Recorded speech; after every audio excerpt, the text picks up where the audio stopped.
Everyone, I welcome you to Uttarakhand next exam YouTube channel. आज हम continue करेंगे UK PSC general test series, जो कि बहुत इंपॉर्टेंट है उत्तराखंड पुलिस, पटवारी, वन आरक्षी जैसे एग्जामिनेशंस के लिए। अगर आपको हमारा कंटेंट पसंद आता है तो प्लीज़ वीडियोस को लाइक करें, चैनल को सब्सक्राइब करें और मैक्सिमम लोगों तक इन्हें ज़रूर शेयर करें। So let's begin our test series. सबसे पहला क्वेश्चन है, राज्य में अखिल पर्वतीय सम्मेलन कब हुआ था? ऑप्शंस हमें दिए हैं 1938, 1940, 1946 या फिर 1950। यहाँ पे करेक्ट आंसर है हमारा ऑप्शन ए, जो कि है 1938। तो राज्य में अखिल पर्वतीय सम्मेलन 1938 में हुआ था, और अगर एग्जैक्ट डेट की बात करें तो 12 मार्च में ये हुआ था। ठीक है। नेक्स्ट क्वेश्चन है, भारतीय लोक साहित्य पुस्तक के लेखक कौन थे? ऑप्शंस हमारे पास है श्याम परमार, पातीराम, कनकपाल या फिर सुदर्शन शाह। यहाँ पे करेक्ट आंसर है हमारा ऑप्शन ए, जो कि है श्याम परमार। तो जो भारतीय लोक साहित्य पुस्तक के लेखक श्याम परमार थे, और इन्होंने एक शब्द की भी जानकारी दी थी, और वह शब्द कौन सा था? पवाड़ा। ओके। थर्ड क्वेश्चन है, मैं यथासंभव मदद करूंगा वाक्य में कौन सी क्रिया विशेषण है? तो ऑप्शंस हमारे पास है परिमाणवाचक, कालवाचक, रीतिवाचक क्रिया विशेषण या फिर स्थानवाचक क्रिया विशेषण। यहाँ पे करेक्ट आंसर है हमारा ऑप्शन सी, जो कि है रीतिवाचक क्रिया विशेषण। अब ये जो रीतिवाचक क्रिया विशेषण होते हैं वो क्या होते हैं? ऐसे शब्द जो हमें क्रिया के होने के तरीके या फिर उसकी विधि के बारे में बताते हैं। ठीक है, तो उनको हम रीतिवाचक क्रिया विशेषण बोलते हैं। फॉर एग्जाम्पल, अगर मैं एक सेंटेंस दूँ कि खरगोश तेज दौड़ता है, यहाँ पे दौड़ना क्या है? एक क्रिया है, और उसके बारे में क्या चीज़ जानकारी बताई जा रही है कि वह कैसे दौड़ता है? तेज दौड़ता है ना। तो ये जो तेज है, ठीक है, तो ये उस बता रहा है कि तेज शब्द हमें ये बता रहा है कि दौड़ने की रफ्तार कैसी है। ठीक है, तो ये क्या हो जाएगा? रीतिवाचक क्रिया विशेषण। ठीक है। फोर्थ क्वेश्चन है, मृगथनी पर्वत किस जनपद में स्थित है? ऑप्शंस हमारे पास हैं चमोली, बागेश्वर, चमोली पिथौरागढ़, रुद्रप्रयाग उत्तरकाशी या फिर इनमें से कोई भी नहीं। यहाँ पे करेक्ट आंसर है हमारा ऑप्शन ए, जो कि है चमोली बागेश्वर। और जो ये पर्वत है इसकी लंबाई कितनी है? 6855 मीटर। ठीक है। अब ये जो पर्वत है इसके दोनों ही साइड्स जो ग्लेशियर से सराउंडेड है। अगर हम उत्तर दिशा की तरफ देखें तो त्रिशूल ग्लेशियर है, पूर्व के साइड है दक्षिणी रिवर ग्लेशियर, और दक्षिण के साइड है सुंदरढूंगा ग्लेशियर। ठीक है, तो तीन साइड ही ग्लेशियर्स भी आपको ध्यान में रखने हैं। फिफ्थ क्वेश्चन है, चंडीदून किस जनपद में स्थित है? ऑप्शन हमारे पास हैं पौड़ी, नैनीताल, हरिद्वार या फिर देहरादून। यहाँ पे करेक्ट आंसर है हमारा हरिद्वार। ठीक है, जो कि ऑप्शन सी है। सिक्स्थ क्वेश्चन है, किस अभिलेख में उत्तराखंड क्षेत्र का नाम सिंहपुर राज्य मिला? तो आपको उस अभिलेख का नाम बताना है जिसमें उत्तराखंड क्षेत्र का नाम क्या मिला था? सिंहपुर। ऑप्शंस हमारे पास है अनुसुईया अभिलेख, गोपेश्वर शक्तिलेख, लाखामंडल देहरादून अभिलेख या फिर पलेठी देवप्रयाग लेख। यहाँ पे करेक्ट आंसर है हमारा ऑप्शन सी, जो कि है लाखामंडल देहरादून अभिलेख। तो यहाँ पे उत्तराखंड क्षेत्र का नाम क्या मिला था? सिंहपुर राज्य मिला था। ठीक है। सेवेंथ क्वेश्चन, राज्य महिला आयोग की प्रथम अध्यक्ष कौन थी?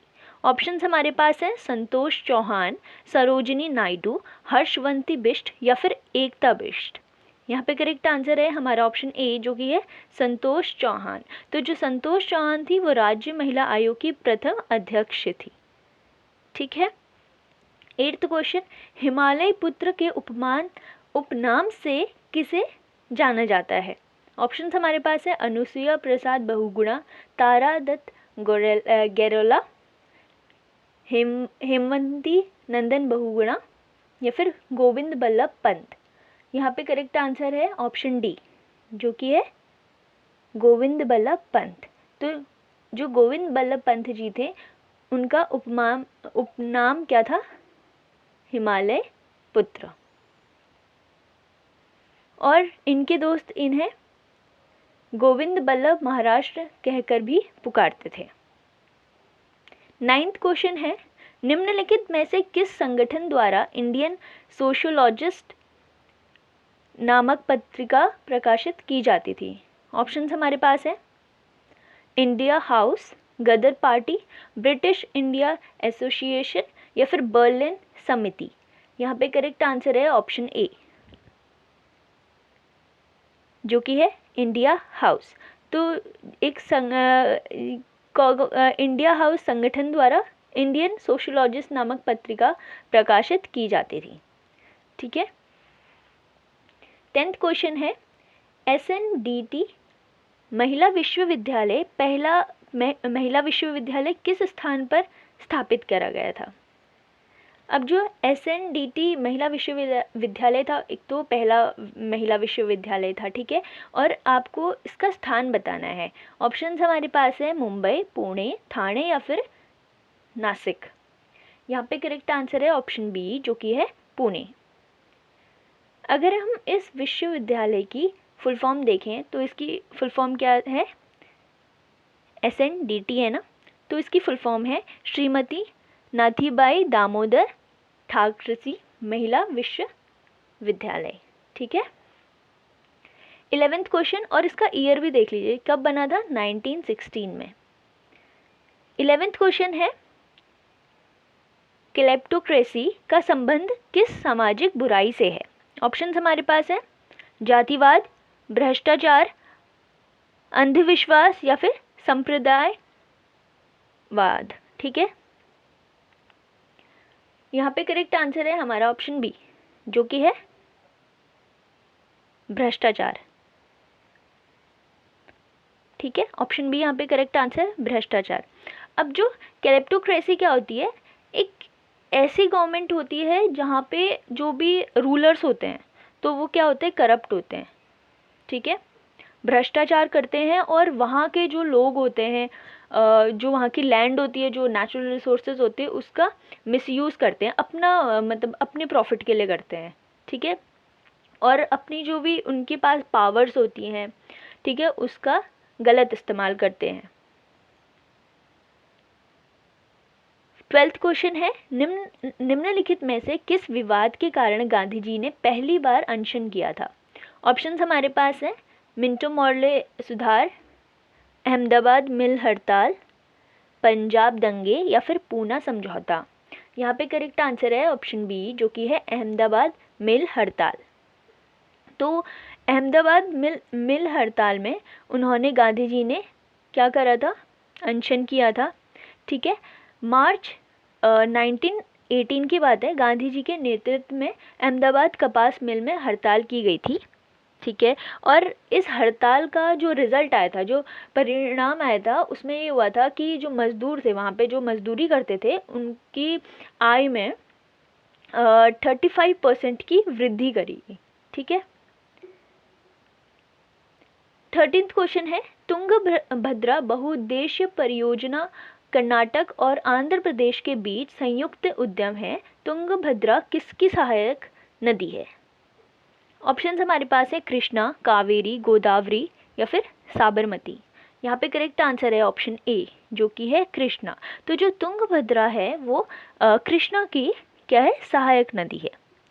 ठीक है, और इस जो बहुउद्देश्य परियोजना है, तुंगभद्रा बहुउद्देश्य परियोजना जो है, उसका उपयोग बहुत अलग अलग चीज़ों के लिए किया जा रहा है, जैसे कि सिंचाई, ठीक है, विद्युत उत्पादन, बाढ़ नियंत्रण इत्यादि। इन सभी इम्पोर्टेंट चीज़ों के लिए इसका यूज़ किया जा रहा है।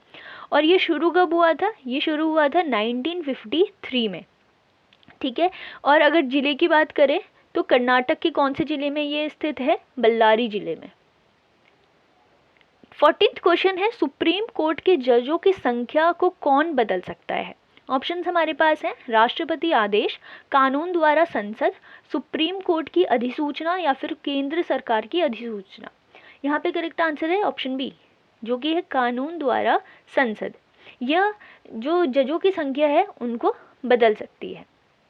अब हमें पता है कि जो संसद है उसको कानून बनाने का अधिकार है, ठीक है, तो ये कानून द्वारा जजों की संख्या को भी बदल सकती है, ठीक है। अगर हम शुरुआती टाइम की बात करें तो प्रारंभ में जो सुप्रीम कोर्ट के जज थे उनकी संख्या सिर्फ 7 थी, फिर 1956 में बढ़कर ये 10 हो गई, फिर 1960 में 13 हो गई, 1977 में 17 हो गई, और 1985 की अगर बात करें तो बढ़कर कितनी हो गई 25, और अगर वर्तमान टाइम की बात करें तो यह अभी कितनी है 31 है, ठीक है, 31 नंबर इसका अभी के टाइम में है। नेक्स्ट क्वेश्चन है हमारा, हिंदी वर्णमाला में आयोगवाह वर्ण कौन से हैं? ऑप्शंस हैं आपके पास, और यहाँ पे करेक्ट आंसर है हमारा ऑप्शन सी,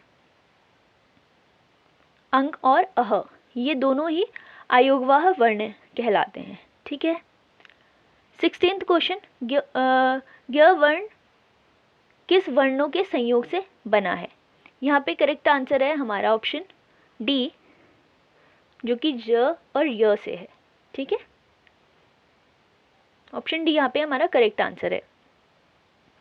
17th क्वेश्चन है, भाषा निर्माण की इकाइयों का सही अनुक्रम आपको बताना है।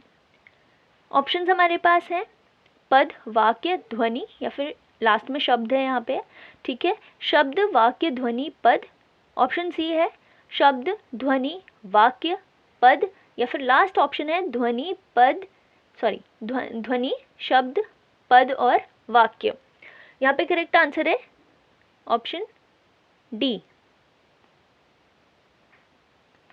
ठीक है, ध्वनि, शब्द, पद और वाक्य। 18th क्वेश्चन है, शुद्ध वर्तनी का आपको यहाँ पे चयन करना है।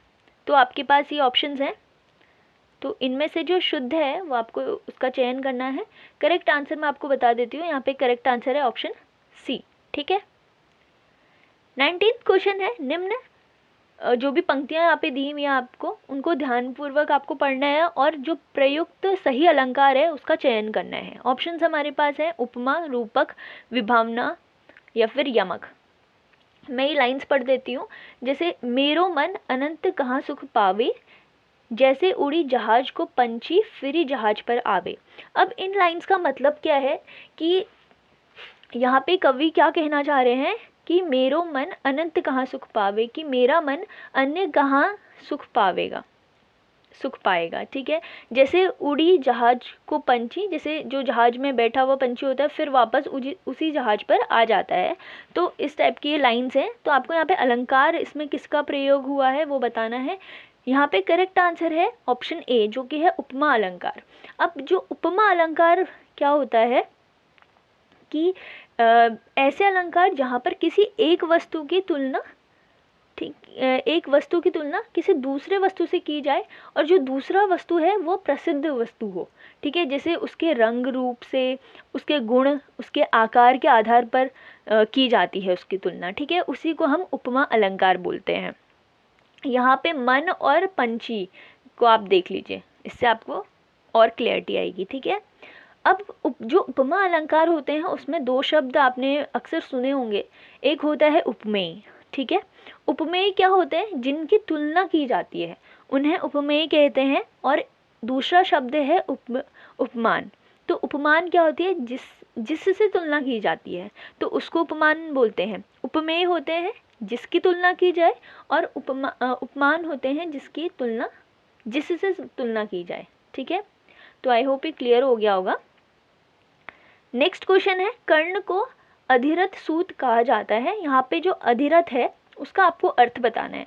ऑप्शंस हमारे पास हैं रथ हाँकने वाला, रथ बनाने वाला, कोषाध्यक्ष या फिर चौकीदार। यहाँ पे करेक्ट आंसर है ऑप्शन ए, जो कि है रथ हाँकने वाला। तो जो अधिरथ है उसका अर्थ क्या है, रथ को हाँकने वाला, ओके। ये हमारा लास्ट क्वेश्चन था। अगर आपको हमारा कंटेंट पसंद आता है तो प्लीज़ वीडियोस को लाइक करें, चैनल को सब्सक्राइब करें और मैक्सिमम लोगों तक इन्हें ज़रूर शेयर करें, और आप बेल आइकन को ज़रूर प्रेस करें ताकि जब भी आगे कोई वीडियोस आएँ तो उसका नोटिफिकेशन आप तक पहुँचे। आप आकलन ऐप को डाउनलोड कर सकते हैं गूगल प्ले से, जहाँ पे आपको वेरियस कॉम्पिटिटिव एग्जाम्स की टेस्ट सीरीज़ प्रोवाइड किए जाते हैं। Thank you and have a good day.